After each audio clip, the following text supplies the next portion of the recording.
Hello everybody, I'm Rambo and welcome to Rambo's Tips. This is my first ever video, so it's probably going to be a little bit shit. What I'm going to do is I'm going to show you how to use the tactical options you've got in Pro Evolution 2016. The reason I'm doing this video is loads of people are coming over from FIFA. You're going to get arse raped, it's going to be nasty. There's not going to be much fun to be had for the first couple of months because everybody's going to be dicking you. But with a few little tactical changes, you can give yourself a slight chance of not getting hammered, and that's what everybody wants when you first come over. So the first thing I'm going to do is I'm going to go through the tactical menu for you. So I'm just going to do that because you're going to start off on your home screen, which is going to be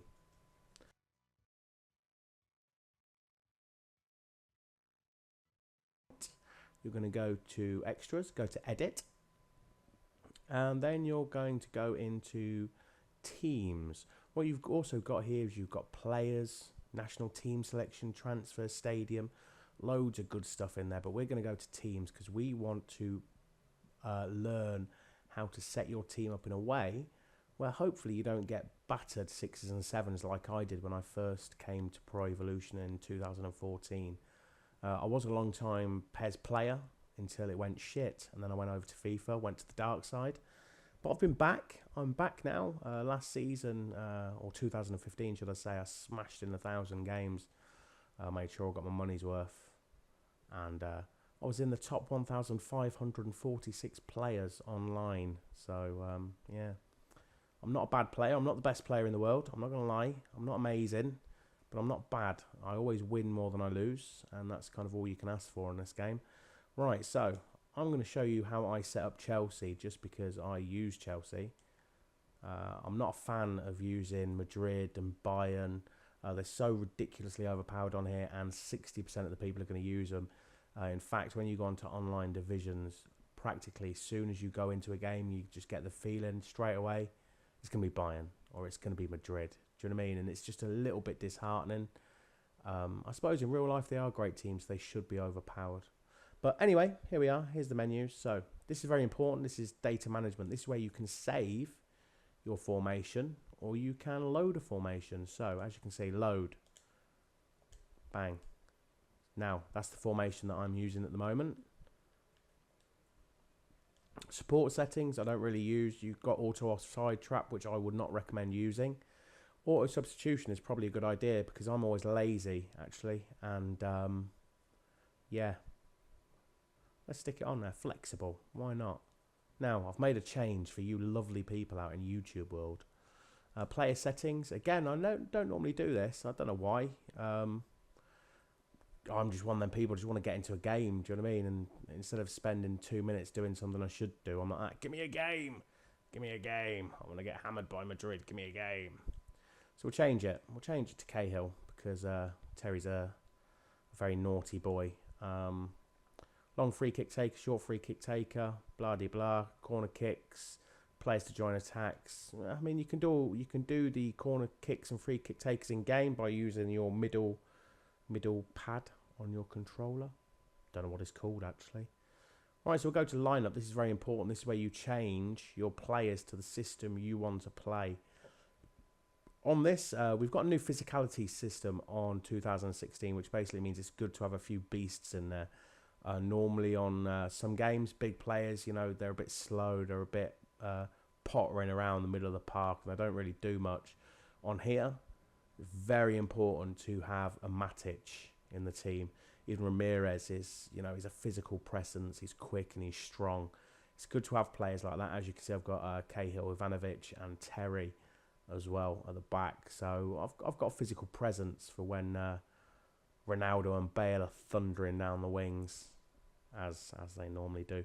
Anyway, to use this, you can just if you just press X on a player, swap him out. Here we go. We put Zuma in. We're not going to leave him there. That'd be silly. I'm not Mourinho. And then another good thing with this is you can move players around to where you want them. So as you can see, I've got something called fluid formation on, and what that means is you can change your where your players are when you've got the ball and when you haven't got the ball. That's quite important. So as you can see, when I'm in possession, Matic and Ramirez both become centre midfielders. and Hazard just goes a little bit further up the field than when I haven't got the ball there. Look, can you see? Just a tiny dribble up. But so Willian and Cuadrado, they all move up as well. That's what we want them to do. We want to be getting there towards the opposition goal and getting some goals. So that's that. That's the lineup menu. Let me just show you as well how to move a player. If you hold down X, move him. Off you go. Look, Matic, you're a winger. You're not a winger, Matic. Go back there. But that's what you can do if you want to do it. Look, you can go crazy. You can be like that. Matic, support striker. He's slow, but he'll do. No. But you can do that. And that's the power of Pro Evolution. It's not like FIFA where you feel like when you make a tactical change, it doesn't do anything. On this, a small tactical change can make a massive difference. If you decide, bang, Ramirez up there, Matic up there, that's where they're going to be. And when you play Real Madrid and they're spamming through balls to Ronaldo and Bale, you don't want Matic and Ramirez there. You want them down here. You want them down here where they can hopefully save your ass. Can maybe put them off enough. Give Terry enough time to get back because he's slow as fuck. That's what I'd need with these players. What you'll find with Pro Evolution is if you want to be successful on it, or even semi-successful, you have to think. You have to try and use your loaf about what you're going to do and how you're going to play. This last menu is the most important menu in the game in regards to how you're going to play. As I just told you with fluid formation, you've got on, off. So if you have it off, some people do, and they play very well with it off. That is how your team's going to play the whole game, unless you go into a menu and change it. Fluid formation, you have in possession, out of possession, and kickoff. I like to mindfuck people, and as you can see, the formation I play at kickoff looks really defensive, with only one support striker, and that's it. And you know, I like to mindfuck people a little bit, make them think they're going to have a game that's not too attacking, and then obviously when I've got the ball, boom, 3 of them up there, and Hazard just behind, ready to tickle their balls. So let's get to the nitty gritty. When in possession, change formation when in possession. Right, so look at all these good formations you can have. You can go to whatever you like. You can go for a little cheeky 3-5-2. Go for a 4-5-1. Whatever you like, it's there. The options are there. Obviously, once you get your formation, if you're like me and you like to fiddle, a bit of a Ranieri, I like to tinker. When I set my formation, I am going to move players. I'm sorry, I am going to move players. I'm probably going to move players halfway through the match. Probably towards the end of a match if I'm losing. Or maybe even if I'm not losing. Maybe if I'm just bored, I might just pause it, change some shit up. Now, this is what it's all about. This is what wins you games when you come into this menu. This is the team instructions menu. As you can see, you've got your attacking style. You've got your build-up. You've got your attacking area, positioning. All of these are very, very relevant. Attacking styles. I like to play counter-attack, which basically means my players are going to run beyond the opposition players, as you can see by the little diagram. I find that when you play possession, it gives them a chance to get men behind the ball, and you can end up in a situation where you end up looking like Arsenal have the last few years, where you're getting 70% of possession and you have 2 shots because they've got 10 men behind the ball and you can't do nothing. You're passing it around, it looks great, and at the end of the match you'll be telling your mates how you was hard done by and I had 70% of the possession but I didn't fucking go anywhere and I didn't score and he did me 3 times on the break. So, I mean, you can play a possession game if you like, if you want to try it. I'm sure there are players out there that are very, very successful with it. What I've found on PES is you can be successful in any scenario on PES. And it's up to you to make it work. Personally, I like to counter-attack. Again, build up, short pass, long pass. With short pass, the players are going to run towards the ball. Obviously, long pass, they're waiting for the ball over, which I think seems to be what everyone's doing on at the moment. Obviously, everyone loves to fucking spam Madrid and Bayern. Obviously, quick wingers is the way to go on this. I'm doing the same with Willian and Cuadrado, but obviously with more style and finesse. Attacking area, centre or wide, self-explanatory really. I like to play down the centre a little bit more. I find if I go wide, I don't think you score enough from crosses in this game. Same in 2015. I think it's made to go down the middle, you know. So that's how I play it. Positioning, you can be flexible, which I mean, you know, my mate will call me Mr. Missionary. Do you know what I mean? Yeah, maintain formation. I want to know where my fucking players are going to be when I need them. I don't want to be, oh yeah, I'm going to put this through to Cuadrado and fucking Ramirez is there. Do you know what I mean? I want Cuadrado where Cuadrado needs to be. Support range is a very interesting one. I like to have mine on 4 or 5, sometimes 3.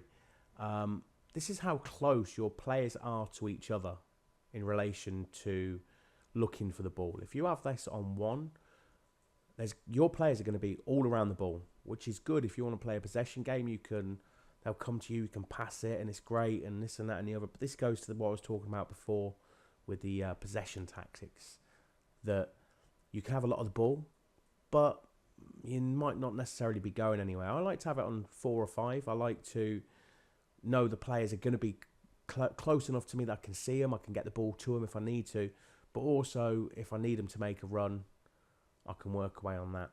Numbers in attack, self-explanatory again, many, few, medium.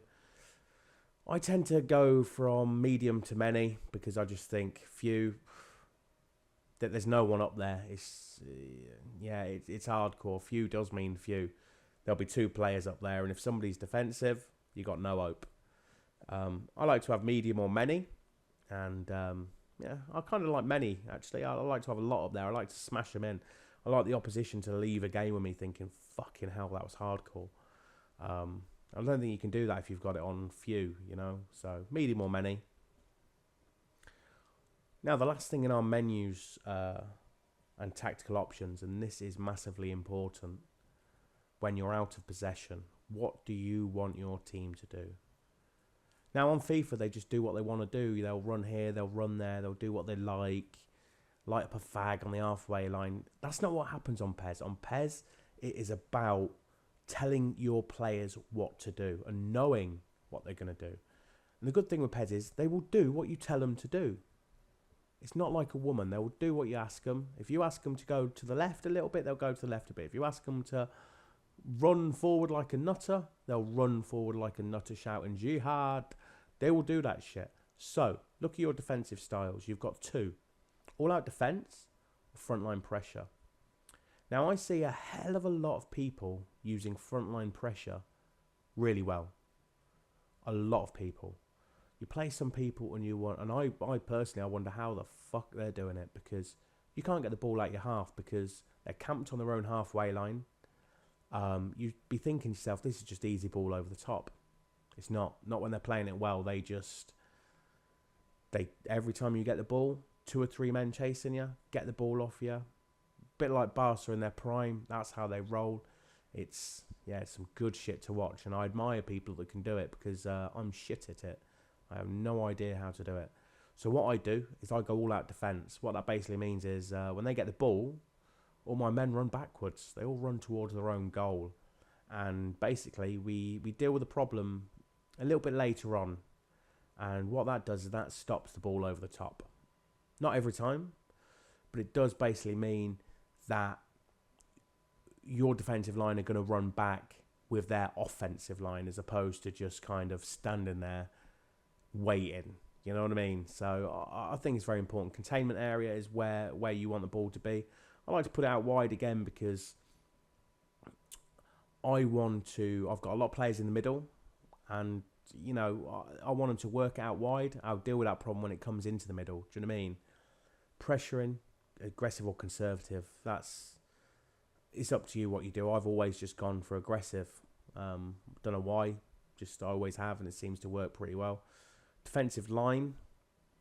If you're playing frontline pressure, you cannot have your defensive line here. I mean, you can. Like I say, some people do. But if you're new to the game and you have your defensive line there with frontline pressure, it's not going to end well.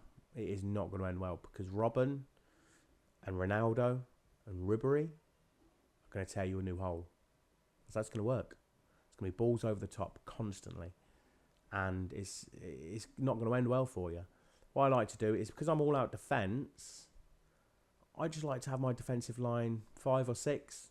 You know, my defensive line can be where they like, because they are going to move back anyway when we lose the ball, because I'm playing all out defence.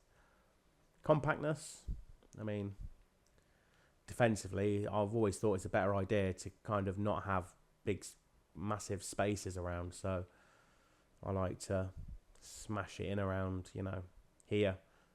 I always kind of have them two similar, actually. If I have 5, I have 5. I don't know whether I've got a touch of OCD or something, but as you can see, that's on 6. That'll be on 6. Numbers in defence, many. Why the fuck not? Because I went for a phase on here, actually, and I've only had it a week. But when I started off, I was whooping everyone. It was great. Felt brilliant. And then as you gain more ranking points, you start playing better people. And then the whoopings turned around. I was getting the whoopings because I was thinking to myself, yeah, go on, I'll be Napoli and I'll play them. Yeah, they're Madrid, but fuck it, I'll smash them and we'll see how we get on. It didn't end well, actually, for me. So yeah, that's that. So I had to change my tactics. I had to retake stock of what I was doing, and I think one of the things is you have to be a bit smarter defensively. Now, what I'm going to do is I'm quickly going to just get into a game. Now, after you've done your tactics here, very important, just go over to here, press save, and boom, save it into one of these slots. Then when you get into a game, you just go boom, load the one that you want to use. What I'm going to do is the last piece now is I'm going to show you what happens when you get into a game, and just a little bit about marking, because this is something that I've just found out in the last. I've just found out today, and it's helped me improve my game, because I was getting hammered from the ball over the top by, again, just the wing players are really overpowered, and it was getting a bit draining, actually. Robin coming on and scoring 3 goals, 4 goals against you every match. The same with Ronaldo. It was a bit like, fucking hell, what am I doing wrong? But I think I found it, or maybe I haven't found the cure, but I've certainly found it's a little bit preventative. You know, it can help you out. So I'm going to show you this, and this is something that the Pro Evo community doesn't really do, is nobody shows anybody what they've learned, and that's why it's so fucking hard for people who are coming over from FIFA.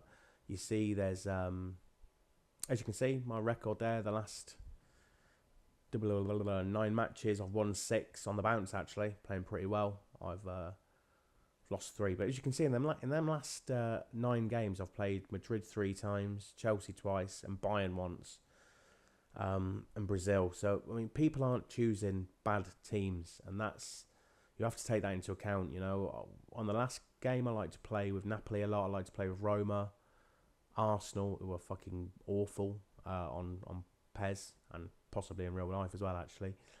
And I always felt on 2015 that when I was one of them teams, if I came across a Madrid spammer, I felt I could beat them if I did the right thing. I'm starting to feel that now, but only due to what I'm going to show you out here. So I'm going to pick Chelsea, because I've already got the team set up to use Chelsea. So now getting into games always takes a few minutes. What they try and do on here is they try and match you with people that are on the same kind of rating as you are. You start off with a rating of 400, and the top rating is 1,000, but you're not going to get there. As you can see, I'm 529 at the minute, and it's trying to rank me, trying to match me with somebody who's rated 479 to 579. So we'll see what we get. A good option that you've got that you haven't got on FIFA is you can actually have a look and see what kind of what your opposition player is like. You can see whether he's good or whether he's not great, and that's a good help, actually. Being honest, it's something a little bit different. So we'll have a look. I only just want to show you this this marking set system, and then that'll be the end of episode 1 of Rambo's Tips. Hope you've all enjoyed it. It's yeah, been my first one, so it's taken my virginity, my Elgato virginity. So now it's 12 o'clock at night, so it's probably taken a little bit longer to get into the game because everybody else is in bed. because it's a Tuesday night and they've got work in the morning. But I'm a DJ, so I don't work in mornings. I lie in bed and then get out of bed and play a bit of Pro Evo. Right, it's not going to get me a game, is it? Oh, is it? Is it? I think it's no, it's just teasing me. You see, it's oh, there we go. Right, so they're giving me a player here, 393. Looks like it looks a bit crap actually. Oh, he's Everton. Right, so I'm just going to show you this very, very quickly. What you can do is if you go on to Square, go into user list, you can have a look at his details and just see. Oh, well, he's only played 4 games, so there we go. Fair play to him. I mean, at least he's, you know, he's mucking in. He's having a look. He's won 1, drew 1, lost 2. I'm going to show you mine now, and it's a bit embarrassing. I haven't been playing great. So 45 wins, 17 draws, 37 losses, 99 matches in a week. I've got too much time in my hands. As you can see, I did use buy-in in the last match, which I can't believe I got caught out with. Actually, I don't normally use buy-in, but I decided to use him once because I was on a bit of a win streak. I'd won the last 5. I kind of said to myself, fuck it, everyone else is spamming them. I'm going to spam them. And I did, and I won, because that's what happens when you're buying. But it's a bit boring, because every time you get the ball, you feel you're going to score, and I know it's good, and I know people love that shit, and they play 1,000 games and batter everyone, but I don't know, I struggle to look myself in the mirror after doing it. So, as you can see, data management load. I'm going to go straight into my team. There we go. Now, well, my marking settings, he's ruined it by playing a unimaginative formation, but I'll just show you here what we do. Go to mark settings, click on your player, Matic. I'm going to let him mark Lennon. That's what he's going to do. He's going to mark Lennon out the game. He's going to treat him like a little bitch. Same thing. We're going to put Ramirez. We're going to put Ramirez on Morales. That's a bit weird, actually. And basically, by doing that, that's gonna keep them two hopefully out the game. And then that's it. And then just bang, you can just stick KL on Lukaku. Probably, if I'm a little bit smarter about what I'm going to do, I'm going to swap around Cahill and Ivanovic, because Ivanovic is a little bit bigger, isn't he? There we are. We're into a game. So, hope you enjoyed this first video. Feel free to subscribe. There's going to be loads more tactical stuff coming up. There's going to be some games coming up. Hopefully, when I get a little bit better, I'm going to show everyone how we defeat the mighty Madrid and Bayern spammers. You know, the kind of people, with 60-70% win ratios, but they only use Madrid. They, you know, and they're tough to beat. Let's be honest, they are tough to beat. And the only people that tend to beat them are other people that are spamming with Madrid. All right, hope you enjoyed the vid. Good night.